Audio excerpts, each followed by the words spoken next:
Hai semua, Indonesia saat ini menghadapi tantangan dari sejumlah negara, terutama dari kawasan ASEAN, yang melakukan berbagai tindakan proteksi terhadap produk-produk kita. Hal ini dipicu oleh perubahan kebijakan Indonesia yang kini lebih fokus mengekspor barang jadi atau setengah jadi daripada bahan mentah. Dulu, kita sering mengekspor bahan mentah dan kemudian membeli kembali produk olahan dengan harga yang lebih tinggi.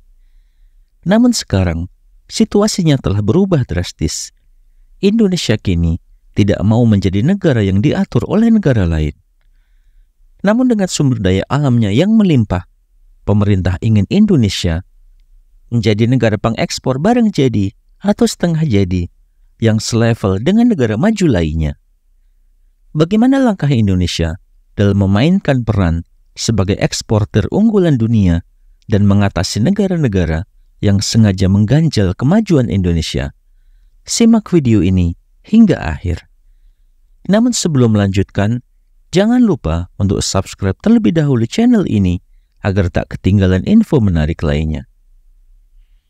Menteri Perdagangan Muhammad Lutfi menjelaskan bahwa ekspor non-migas Indonesia pada tahun 2021 ditargetkan naik 6,3%. Beberapa sektor yang menjadi fokus peningkatan pengiriman meliputi logam, sawit, tekstil, karet, alas kaki, hingga perhiasan.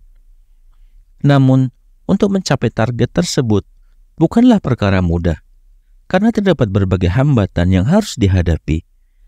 Salah satunya adalah proteksi yang dilakukan oleh beberapa negara terhadap produk ekspor Indonesia. Sepanjang tahun 2020, setidaknya ada 37 kasus tindakan perlindungan dan pengamanan yang dilakukan oleh 14 negara terhadap industri dalam negeri mereka. Tindakan ini dikenal sebagai trade remedies, yaitu instrumen yang digunakan untuk melindungi industri dalam negeri dari kerugian akibat praktik perdagangan yang tidak sehat.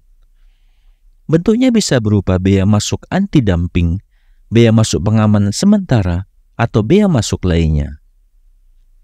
Lutfi juga menyatakan bahwa peningkatan proteksi ini terjadi karena Indonesia telah bertransformasi dari negara penjual bahan mentah menjadi negara produsen barang jadi dengan teknologi tinggi. Perubahan ini menimbulkan kekhawatiran di beberapa negara karena Indonesia mulai memperlihatkan kekuatan industrinya di pasar global. Ada 14 negara yang diketahui telah melakukan proteksi terhadap produk ekspor Indonesia. Negara-negara tersebut meliputi Filipina, Malaysia, Vietnam, Korea Selatan, India, Amerika Serikat, Uni Eropa, Turki, Thailand, Selandia Baru, Australia, Mesir, dan Afrika Selatan. Dari negara-negara tersebut, Filipina menjadi yang paling sering melakukan proteksi terhadap produk kita. Selain Filipina, India menerapkan 7 proteksi baru, Amerika Serikat 4 proteksi baru, Korea Selatan 1 proteksi baru, dan Turki 2 proteksi baru.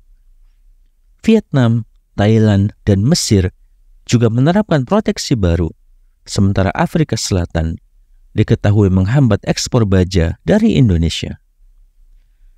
Tindakan proteksi yang dilakukan negara-negara tersebut tidak hanya ditujukan untuk melindungi industri dalam negeri mereka, tetapi juga sebagai bentuk antisipasi terhadap perkembangan pesat industri Indonesia. Mereka menyadari bahwa Indonesia memiliki potensi besar karena kekayaan sumber daya alam yang melimpah dan kemampuan untuk memproduksi barang jadi yang berkualitas. Namun, tantangan ini tidak menyurutkan semangat Indonesia. Justru ini menjadi motivasi untuk terus maju dan meningkatkan kualitas produk agar mampu bersaing di pasar internasional. Ke depan, kita harus bersiap menghadapi lebih banyak tantangan serupa, tetapi dengan optimisme bahwa Indonesia akan terus berkembang dan diakui sebagai negara industri yang kuat. Bagaimana menurut pendapat Anda? Silahkan tuliskan di kolom komentar dan jangan lupa untuk like dan share video ini jika bermanfaat. Sampai jumpa di video menarik berikutnya.